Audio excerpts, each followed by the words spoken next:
Hello, everybody, and welcome to Books in Heinessight. I am your host, author Matthew Heines. Today we have an amazing show. We have Kerry Cassidy from Project Camelot, so you're going to want to stick around. Now, before we get started, I want to ask you to please consider a sponsorship on patreon.com/Heinessight. Subscribe to wherever you're listening to or watching this podcast, and consider buying one of my great books at Heinessight.com. All right, well, without further ado, let's go to the phones.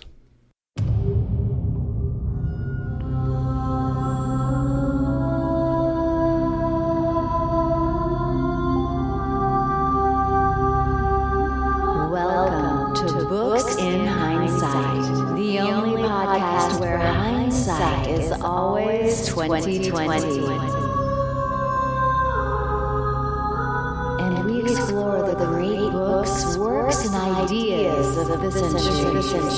Now, here's your host, teacher, and author, Matthew Heines.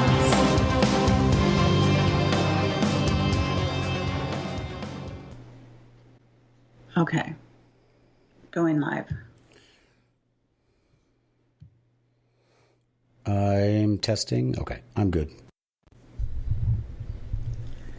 So hot in here. I'm Kerry Cassidy from Project Camelot, and I believe we're live now.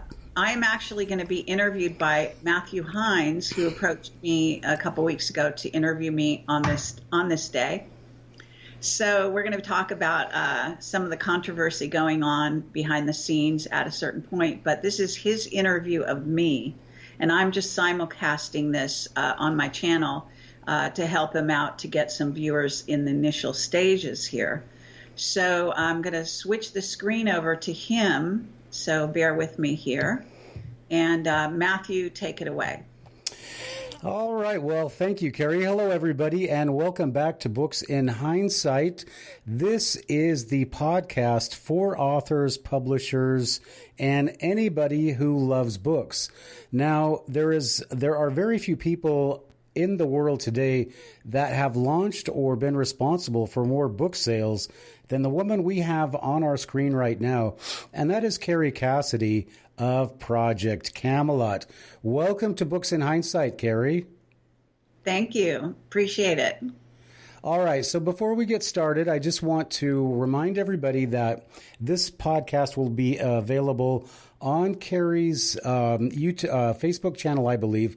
Also, we are on Books in Heinessight on iTunes, on YouTube, and Google Play, and yada, yada, yada. And Kerry's website is projectcamelotportal.com. Is that right, Kerry? Well, that's one of the URLs. Actually, we're banned in some countries, so we're also projectcamelot.tv, which is even easier to remember, and projectcamelot.org. Those are the three URLs. They all go to the same place. All right. Well, great. Well, Kerry, I cannot possibly tell you what an honor it is to have somebody like you on the show. And if you are unfamiliar with Project Camelot, throughout the world, if you mention Roswell or the secret space program or super soldiers or anything that has to do with basically the black government, this woman has information about it. She has interviewed, I don't know, I guess you're going to talk about it, Kerry, but I would say you've probably interviewed thousands of people about these subjects. So there is nobody on earth, probably outside of the CIA or one of those intelligence organizations, that knows more than Kerry Cassidy does. And so we're here with her today to not so much talk about soldiers on Mars or the Roswell crash. Today we're going to talk to Kerry about Kerry Cassidy and the Camelot Project, or Project Camelot. So, Kerry, welcome to the show. Thank you. Okay, I probably have said that before, so let's just move on. What Well, I was watching the other day, and I was listening to Courtney Brown, and you guys were talking about they were remote viewing. I believe they had been remote viewing Mars or something. Can't remember exactly what it was, but Courtney made an amazing quote that kind of stuck in my mind.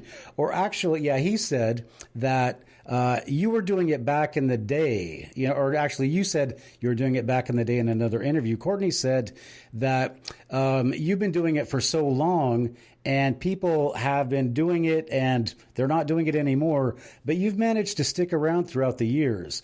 And so that's what we're going to talk about today. How, Kerry, you've been able to keep the project going since, I believe you guys started in 2006. So without, continuing on too much farther, let's find out a little bit more about Kerry. And before we start talking about the project, can you talk about your upbringing? Who is Kerry? Where was she raised? Things like that. Okay. Well, I was born in Palo Alto, California, and in a military hospital on a base called Moffett Field. And I was the only one of 4 kids that was born in this hospital, which is a little unusual.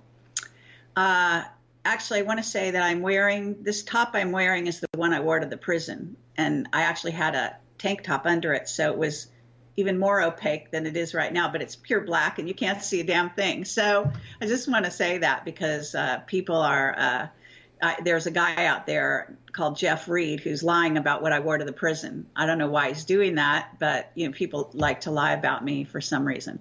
So, but I was born in Palo Alto, as I say. Moffett Field is a notorious base, and that gets into the work of Norm Bergram, who is now supposedly died, although I actually think that he was probably taken to Mars or is permanently living in an underground base.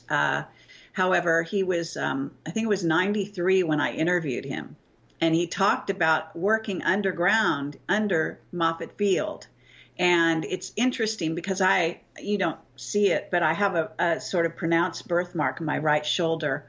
And it's, very strange. And it has to do, and I also have an implant in my right arm. And so I know that there was something that went on with me when I was born, maybe, as they say, in utero or whatever. And I also have sort of recall of things to do with NASA and the whole Moffett Field Ames Research Palo Alto vicinity, where I went on a field trip when I was a kid, around the age of, 10 or 11. And I walked into the place with all the other little kids and said, "Oh, I know this place." And I don't know why I knew it, because I'd never been there in my life, but that was a hint, I guess, of the sort of my lab background that I might have, or probably do have, actually. And I have had other subsequent things happen, including Norm Bergram basically giving me a look during the interview that told me that he probably knew more about the sort of military abduction, genetic engineering that was going on, and could have included me. So that's just like a real short snapshot, I guess. And what can I tell you? Well, Kerry, let me just stop you there, because you started off talking about you had worn that shirt that you're wearing now, which is a lovely shirt, I might add, that you had worn it to prison. And I just want my listeners who, I don't know, there might be people who live under a rock that haven't heard of you, but Kerry's been involved in a recent controversy. People are attacking her, and she is doing a project with a captain that was involved in the, and I have to say allegedly, in the secret space program. And he is in prison now, and Kerry has been going to visit him, and she has just been attacked by basically some of the big people in the UFO community. And so that's why she's talking about that now. But Kerry, when you're talking about, being a little girl, I mean, this is one thing that abductees and people who are not abductees, that kind of we're looking for the differentiation, I guess is the word I'm trying to make up. So you're not a normal little girl, right? You've got an implant. You have memories. Can you be specific? Did you have contact with anything out of this world, or?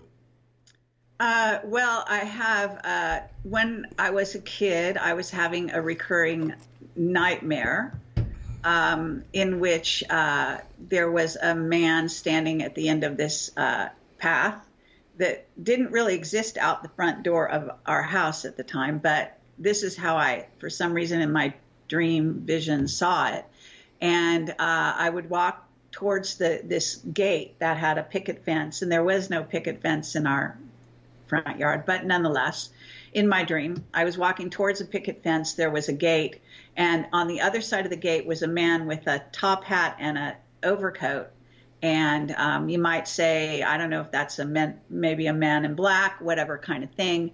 And I was incredibly afraid there'd be a loud kind of buzzing noise. And this is kind of a typical abduction dream, so to speak, or right. scenario, or what implanted dream, I guess you would call it. And then I would just be terrified and wake up. So that was a recurring nightmare. And then at about the age of 12, I'm not sure exactly when, I actually opened the gate and walked through. And after that, I never had the dream again. So I believe, I know that I have. When I was living in New York City, and this is when I was in my very early 20s, and I connected all my chakras, and I reached samadhi multiple times. I also had visions, and I was being surrounded by various aliens. And I was also going to a school in an underground, and I was also going out to Montauk and going inside of a hill and disappearing inside the hill. And these were dreams that I was having at night while I was studying acting in New York City. And I studied acting and directing. And I went to film school at UCLA. It's called the fiction film program. And I was a writer, director, producer in Hollywood later, like a year or two later in that. So, I was trained in these areas, but at the same time, I was also having Montauk-like visitations. I was aware that as I studied Montauk, and this is long before I ever got in Camelot, I realized that I was probably one of the children that they put, in cages and then used their sexual energy to power up the machine that they use to then go interdimensional, and that I think it's Duncan Cameron was basically kind of hooked up to that. And I'm not sure how the whole thing worked. I just know that I was having visions of that, and then I read about it later and realized that that was what my dreams were telling me. So I did have interaction with various beings. And I knew they were also taking eggs from me, and so on. So that's typical now in the abduction world. I'm not unique in this way. So the underground school was perhaps a little unusual as a dream, but I did seem to go there every night. And this is when I was in my early 20s. Okay, Kerry, that is so much information. I have to talk about this Montauk thing. I did not know that you had been involved in that, but right now we're still trying to pin down. So you're having these interactions with, did you understand these are off-world people or, entities that are not normal? You understood that? Yeah, I knew there were ETs. Let me say that Close Encounters of the Third Kind had already been out when I was growing up. And I saw it, I think I saw it when I was in high school. And for me, that movie was like, a revelation or something, because I never had heard anyone really talk about that sort of thing. And, other than it just being on television or various things. And of course, all of those various shows and type of things that came out later fascinated me. But I saw what went on during that movie, and I was absolutely amazed. And right then and there, I said, okay, that's what I want to do with my life. I decided I wanted to make sci-fi movies that would tell the truth about what was really going on, that I knew was happening because it was happening to me. So that became like the seed that was planted, really from that, I guess, the movie, just kind of packaging everything else I'd done as a kid. And as a kid, I was what you call a tomboy. I used to play combat, and I used to try to do, be equal to the boys, and I could, run and climb fences. And I grew up in a kind of a rural area in California, in Cupertino, which was covered with orchards at the time that I grew up. It's not anymore, and this is where Apple Computer is based. But it was a great place to grow up when I grew up. And so I would love mysteries. I loved Nancy Drew. I read tons of books. I was very, inquiring, I guess you might say, about the world around me. And I was also very bored by conventional reality. So I want to ask you, so you did this, you started thinking about this at a time, because I guess that, I was a little bit younger than you, but that was a time when you didn't talk about, people had talked about UFOs and aliens, they were out there, and Spielberg, that was just kind of a movie. And the fact that you would just go ahead and start saying, oh, no, I'm going to start investigating this stuff and making movies about it. But my question is, and I'm sure a lot of people want to know, are you trying to just make movies to tell a story, or are you trying to find out who these people are? Are you trying to find out who they are?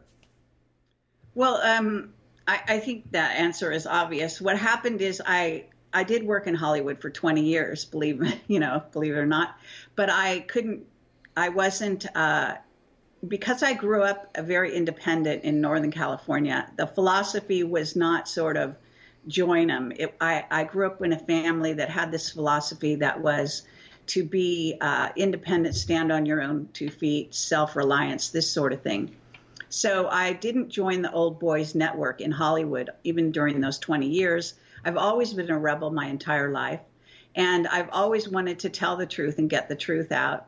And even when I studied acting, I studied the Stanislavski method, which is all about truth in acting. And so it's been a thread throughout my entire life. And so when I kind of didn't get where I wanted to get making sci-fi movies in Hollywood, I picked up a consumer-grade camcorder and decided to make UFO documentaries. And that's what I was working on when I interviewed Bill Ryan, who became my partner in Project Camelot in the early days. So I actually was working on the documentary for my UFO documentary in 2005. And I interviewed Robert Salas, and he's a whistleblower about the Minot missiles. I interviewed, actually, at a conference, Rich Dolan, Jim Mars, Stephen Bassett, and others. Okay, and so Kerry, that documentary is available on my website. It's a short documentary, and Bill Ryan was one of the interviewees that I interviewed in February of that year when a conference happened in the year of 2006. So I started in 2005. Then I teamed up with Bill Ryan in 2006, and we decided to create this Project Camelot.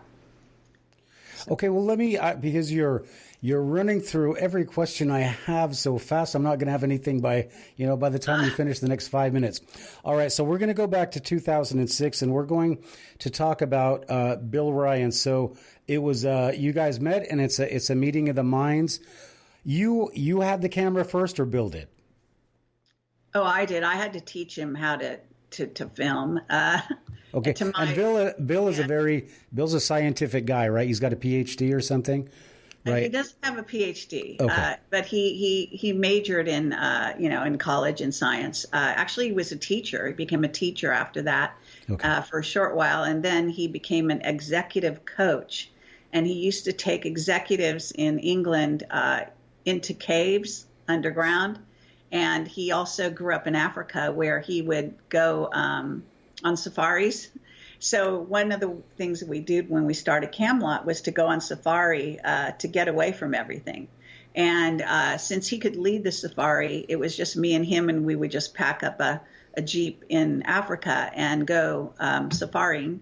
And so it was very cheap for us to do that because Bill knew everything about it. So that's where I filmed the cheetah that became our logo in the beginning of Camelot. And that's where we came up with the idea of the logo of the cheetah, because that was based on sort of, I don't know, you might say challenging MGM. MGM UA had the big lion roaring on the screen that's very famous. Mm-hmm. And so I decided, I had filmed this cheetah making a kill in Africa. And so I decided that we would use the cheetah because cheetah was, young. I was a young cheetah. So we were new and up and coming, and Hollywood was old and sort of old fashioned in some ways. So we were basically trying to say we were the challenge to Hollywood going forward. And the cheetah, we also used the one eye of the cheetah that I think now is kind of a brilliant move on the part of both of us.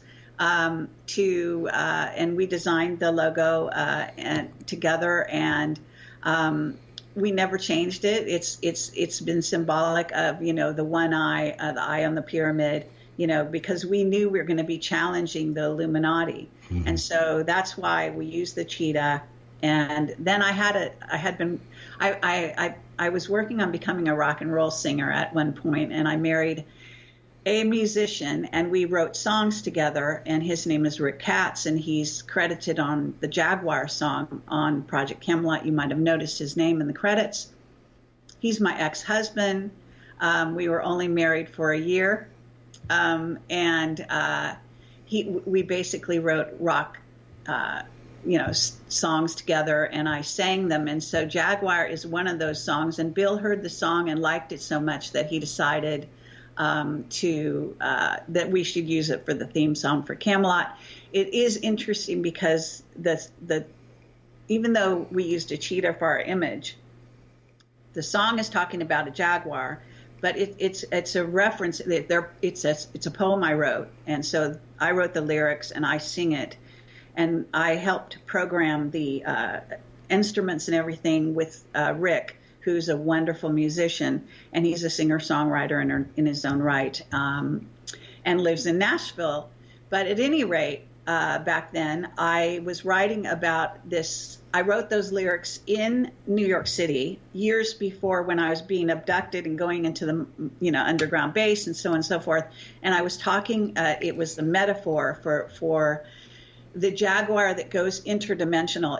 That's the jaguar, if people study it in South America. And so that actually is the symbolism. But for some reason, I just wrote the poem intuitively based on my own experience, as if it were this jaguar that would wait outside the door. And outside the door meaning going through the doors or interdimensional. So that's the background.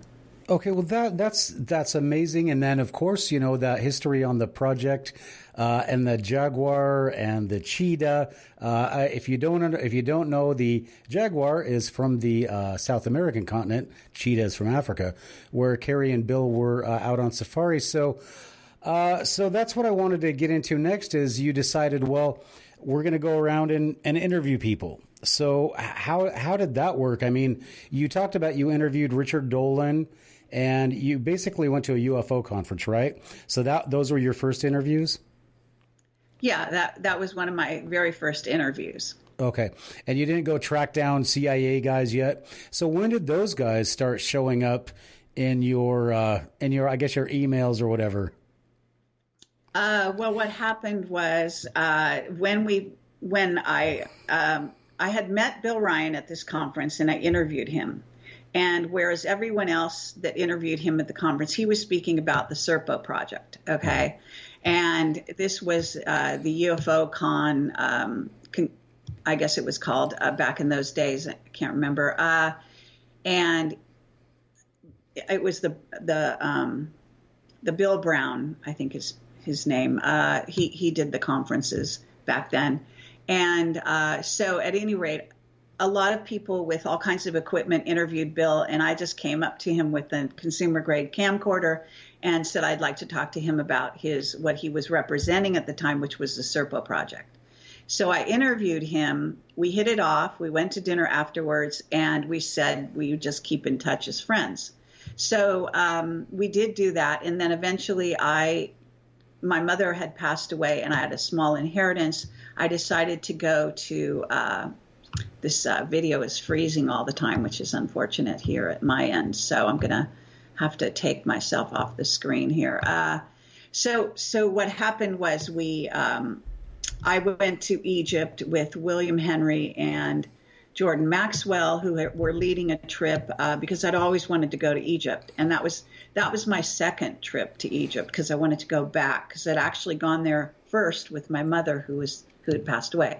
So then I went to Egypt with them.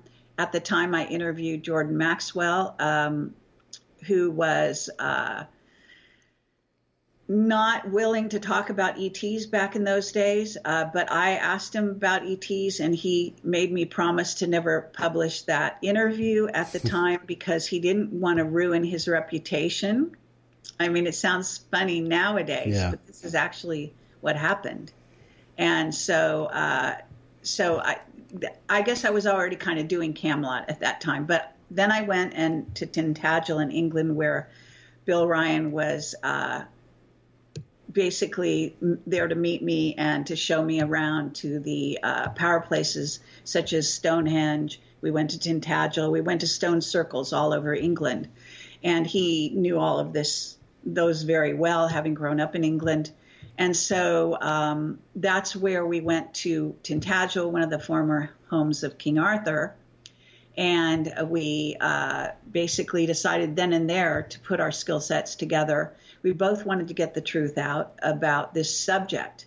And Bill, at the time of representing the Serpo project, had been approached by a young man who said he had a story to tell. And we decided to make that guy our first witness and interview him. And that is a guy named Mr. X. And I went to high school with him. You went to high school with Mr. X? I'm kidding. Oh. Okay. Go ahead. Project Camelot.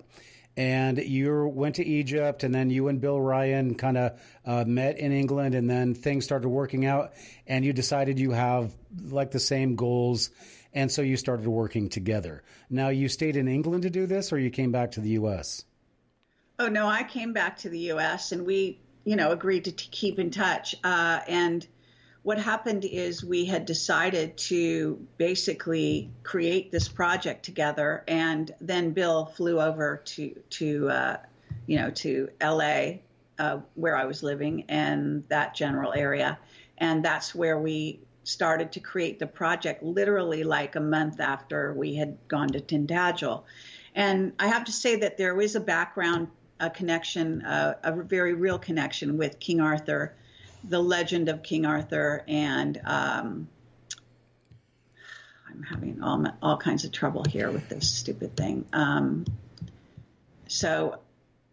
Well, Kerry, can I ask you very quickly? Bill was involved with Project Serpo, and a lot of people that might be listening on my end might not understand what that is. That is a group of astronauts, American military people that went off planet. The planet was named Serpo. They went to. There was 12 men. I think there was 8 men. 3 women, or 8 men, 4 women, or something, went off planet, lived there for a number of years. A few of them died, and then when they came back, I think the rest of them were supposedly killed. But what was Bill's association with Project Serpo? It was a release of information from the DIA, and it was the person who was releasing it was basically calling themselves anonymous, and it was actually a group. It was an intelligence operation. but the information was given to a guy who ran a news group called Victor. But Victor was not very proficient with computers. So Victor put out the call to a group, us that were on the news group. And I have to say that, what was happening, that these communiques had become very, very popular. And this news group that Victor put together involved journalists, it involved authors, it involved agents of the CIA and various other agencies. And we were all on this sort of news group together, which was kind of in the earlier days of the internet. And it was an email news group. So we would get emails that would include these communiques. And there became, it became volumes of material. And Victor had no way to organize it because he, like I say, he wasn't computer literate. In fact, he was using web TV, if you remember when that was invented or something. And, oh no, it looks like, I don't know, it looks like I went offline on my end, so I don't know if this is even broadcasting. Just fix it. We've got time. I can always edit. Okay, yeah. So what's happening is, what happened was that those communiques needed to be organized so people could learn, watch it on a website and so on and so forth on the internet. So Bill volunteered because he had already been part of what's called Ron's Org. And Ron's Org is a rebellious, what do you call it? Science, what do they call this? Kind of getting a blank. It's a, very famous, weird,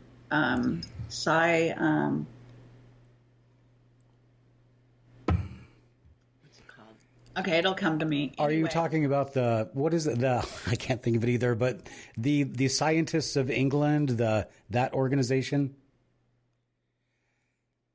I have total brain lock here. Newton was part of it. Are you talking about that organization?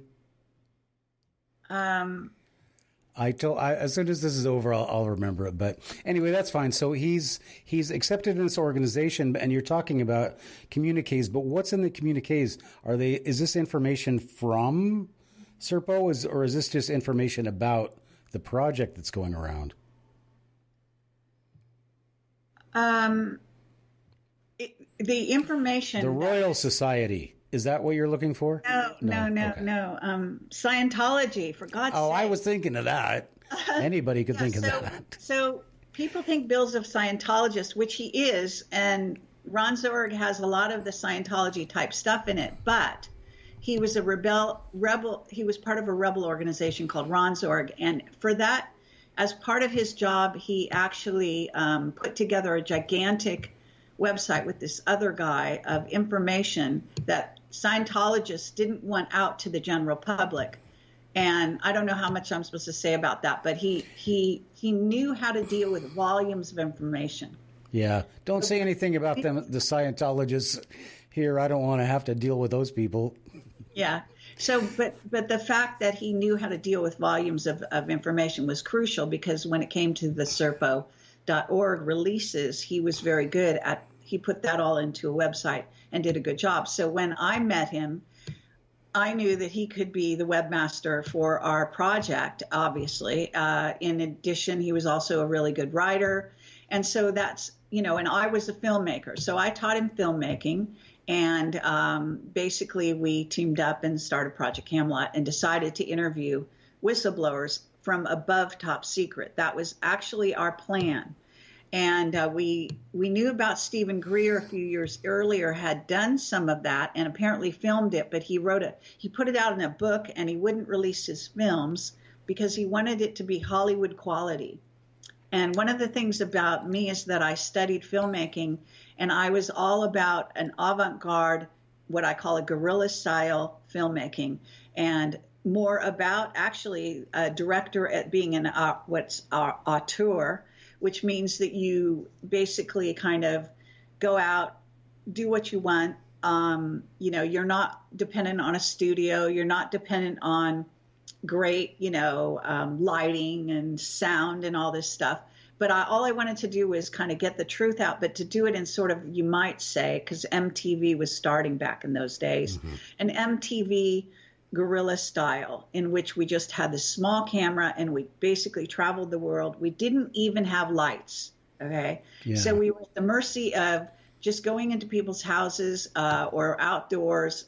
I interviewed Gary McKinnon, for example. My interview is actually the best interview ever done with McKinnon, I will say unequivocally. And I got him to reveal the information about the fleet-to-fleet transfers and basically the, breaking into the computers and the fact that they didn't even have a password. And what he says, and that interview is still available on Project Camelot. And what he says about what he did then is the best testimony he's ever given. Because I got to him before pretty much anyone else did. And it was just me and him. Bill was not there. Bill had to work or something that day in England. And so I actually had to take an English train for the first time into this sort of bizarre area. And I met him behind a pub, and I interviewed Gary McKinnon there. So that was like a historical, one of the many historical sort of experiences and things that we did as part of Project Camelot in the early days. Okay, so the McKinnon, was he the stuff that he found, was that Project Serpo? I'm just kind of asking this for my own benefit. Was that stuff from Project Serpo? No. No. Okay. All right. So we spent some time. Serpo has a tremendous amount of lies. Okay, involved in it. Like I said, that was an intelligence operation, and so you have to understand how they put an intelligence operation puts something together. They couple truth and they pack it with a lot of lies all around it. Yeah. So you have to be very careful with the Serpo information. A lot of lies. And for anybody who doesn't know what Project Serpo is, the scene in Close Encounters when the alien ship comes down, that's kind of where Project Serpo that was taken from that, supposedly. Where Richard Dreyfuss, gets suited up and joins the group of people going as part of an alien-human exchange program. And those really did happen in the 60s and maybe before that. They might be going on today as well. And so the Serpo was kind of based on releasing that. Okay. There's been lots of sort of intelligence operations kind of aimed at trying to tell the public the truth without really telling the exact truth. And so this is what's going on with the Secret Space program right now. And this is what Camelot's been involved in since day one. Okay. Yeah, I totally agree with that. I mean, Dr. Greer keeps talking about disclosure. You've had disclosure. They're not putting you in jail, and they're not, calling you a nutcase and, putting everybody against you. So I think we've had all the disclosure we're going to have. So I just lost you. Okay, I'm here. It's just that I have to change. It's getting dark in this room, so I have to turn the light on. So just bear with me for a second, but you can still talk to me. Okay, so what years are we talking? I mean, you guys, as according to your Project Camelot portal, you guys started around 2006, but I think you're talking about the 90s, right? I'm not sure what the question is. Well, so you and Bill met in England when? What was the year there? In 2006. I mean, I interviewed him for the first time in like February of 2006. And then I went to Tintagel. I went to Egypt. And then after my Egypt trip on the way home, I turned off and went to England and met Bill. And we went traveling around England to these power places. And the first place we went was Tintagel, which is one of the former homes of King Arthur. Okay. And so I wanted to say that actually there's an important story that's associated with that. And let me see if I can turn this on. Okay. And because Tintagel is said to be one of the former homes of King Arthur. When I went there, I had a bunch of total sort of past life recall. And I tapped into the time of Arthur, and and as a weird coincidence, I had the intuition that Bill might have been Arthur. Now, this is controversial, and Bill doesn't like to hear about it. He's not interested in this story that much. But the reality is that some other psychics before I ever met him had actually said that they thought he might have been Arthur. And it turns out that even this sort of psycho Illuminati guy told Bill that he was the last of the Arthurian bloodline. Anyway, so there's been this sort of overlay in Bill's life about that. And when I was in Tintagel, I started to have past life recall about him as Arthur. I know that sounds kind of weird, but that's what was happening. And so I also tapped into and had in the past, a long, long time ago, The Once and Future King was one of my favorite books as a kid. I used to read it over and over again. I think I related to Guinevere, and she is the princess warrior, and I do relate to her. And I say that what people who think they were people from the past, some people were those people, okay? Yeah. There's no doubt. But other people may be imprinted or basing their life like a model of their life on that sort of on what that person did. And so the life of Guinevere is to some degree, that is my pattern, my life pattern here in this incarnation. Are you her? Are you Guinevere? Princess. Well, I consider that I was. However, I don't know that for a fact. And because I'll vote for you. Overlay in this nonsense out there. But I'm just trying to explain that it doesn't matter whether I was or I wasn't. It doesn't matter whether Bill was or he wasn't. What is clear, to me anyway, is that we brought forward the mission of Camelot. Project Camelot is really Camelot. And that we go back to Camelot as souls. And Camelot was wrapped up with the Holy Grail and the bloodlines and sort of preserving that through the centuries. And as far as I'm concerned, the Holy Grail is the bloodlines. It's not a physical thing in the sense that people think it is. So I realize this is all very controversial. So. No, stop. Kerry, can I stop you? That is awesome. Yes. That is the book right there. That's amazing because, it's not crazy what you're talking about. I mean, reincarnation is what it is, but that is such an amazing story. And thank you, because I probably would have not remembered to do that. You've connected Project Camelot. So, that is so beautiful. And I'm buying into the story. I love it. And for you and Bill to be Arthur and Guinevere, that's fine. The reason when we created Project Camelot in Tintagel, we knew there was something very momentous about us coming together there, okay? And we started out romantically. We lasted a year and broke up. We became friends after that. So our relationship didn't last.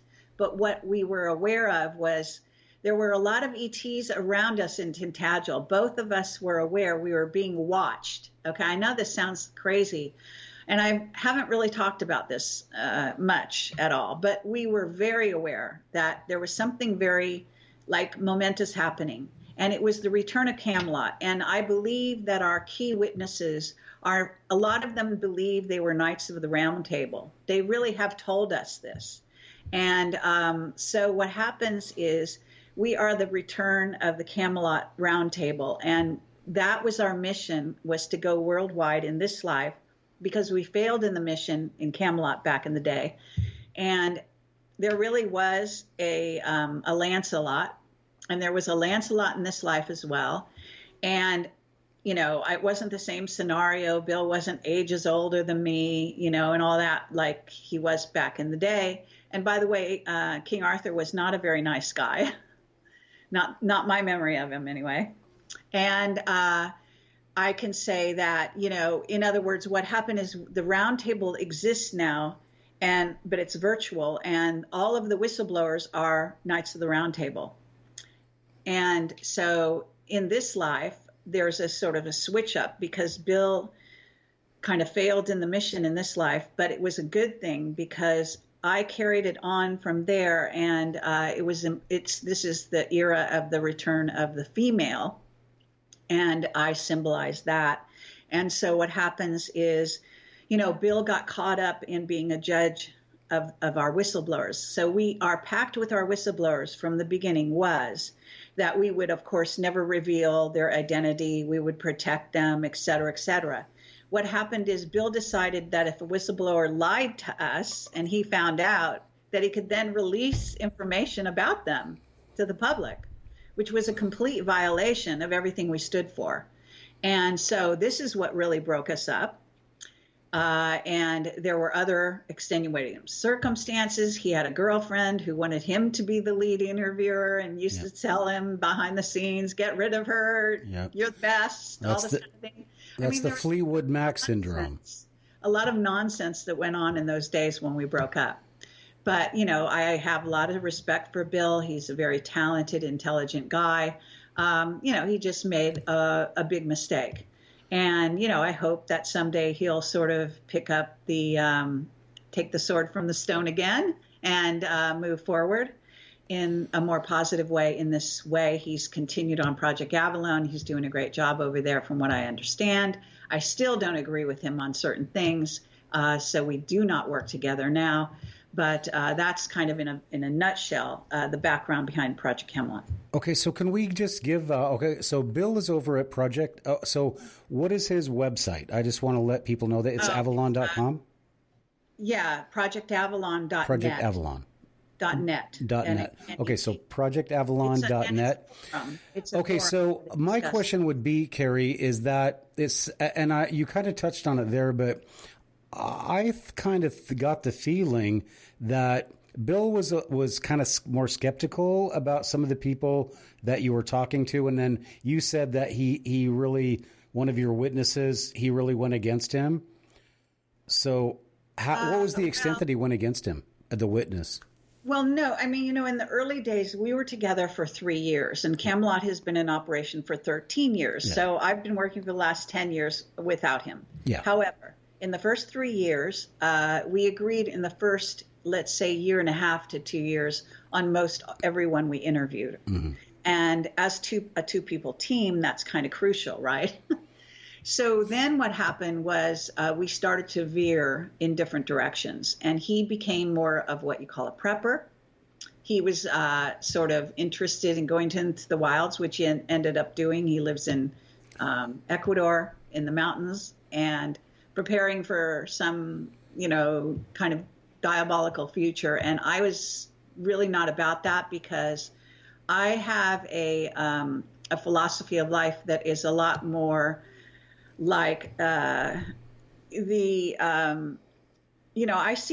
that this is being a lot like the time of the Nazis, and I believe in kind of living, to the fullest, and living well is the best revenge, that type of thing. Mm-hmm. So not about preparing for for disaster. Right. Even though we interview tons of people that have disaster scenarios, it's kind of a weird coincidence or contradiction. But the fact of the matter is that I only rely on my own intuition. I do not see California falling into the sea. Actually, I've been there in the future. So all I can say is our philosophies started to diverge. And Project Avalon is something we created together as being sort of a sister site to Project Camelot, but it was going to be all about prepping initially, and as a social platform for people to meet each other.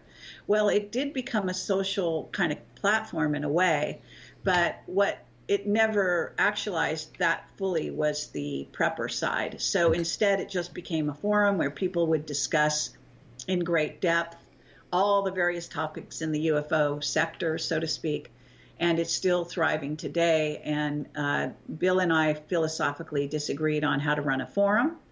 So I basically, when we split up, since I was the filmmaker anyway, I took over Project Camelot, and since he was violating some of our agreements with whistleblowers, and he was given Project Avalon to completely take care of himself.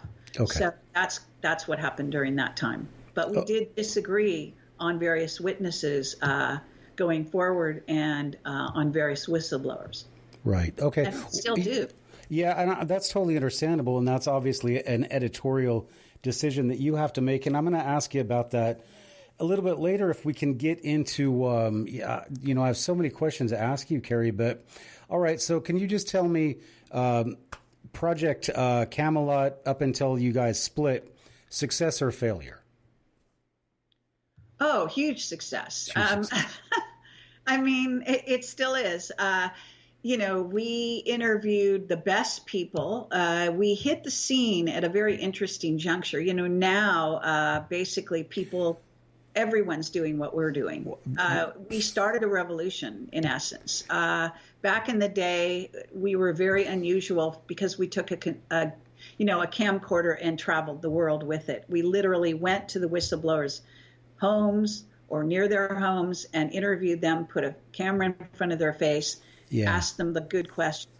Yeah, I think we're famous because we didn't do sound bites. We did 2-hour long interviews, which was very unusual even back in that day. I was what you call a YouTube director, one of the primary, first directors. And so I was able to put onto my YouTube channel, which is still there now, which actually got attacked a year into operation, but nonetheless. And I could do interviews for as long as I wanted. And so the technology was very difficult to deal with when you did 2-hour interviews, but that's what we did. Right. So, Kerry, I want to unusual in that way. Yeah, I wanted you to talk a little bit because I'm a history guy and I like timelines and I like people to understand the environment that you're in. So, when you started out, you had think of the camcorders; they had the little cassettes in them. That's and right. And then you had YouTube, right? But were it not for the camcorder and YouTube, there would be no Project Camelot, correct? Well, in theory, although, we could have, I guess in the day they would, people that didn't have YouTube would still make documentaries. You would try to, film on your own and use whatever technology you had. Yeah, and who's going to see them? Okay, so can you just over time, because you went from a YouTube and a video camera to look at where you're at and where we're all at now. I mean, you've got your Facebook thing going. I'm interviewing you for Skype. So things have really opened up a lot.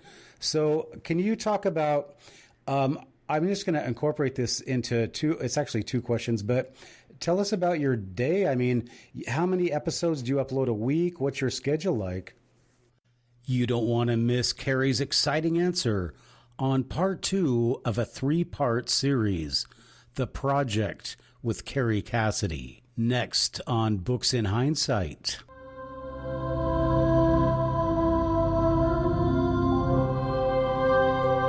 This has been Books in Heinessight with your host, Matthew Heines. Please join us for our next podcast and look for our archives on iTunes and go to theheinessight.com. That's HEINES site.com for great books by Matthew Heines and other great authors.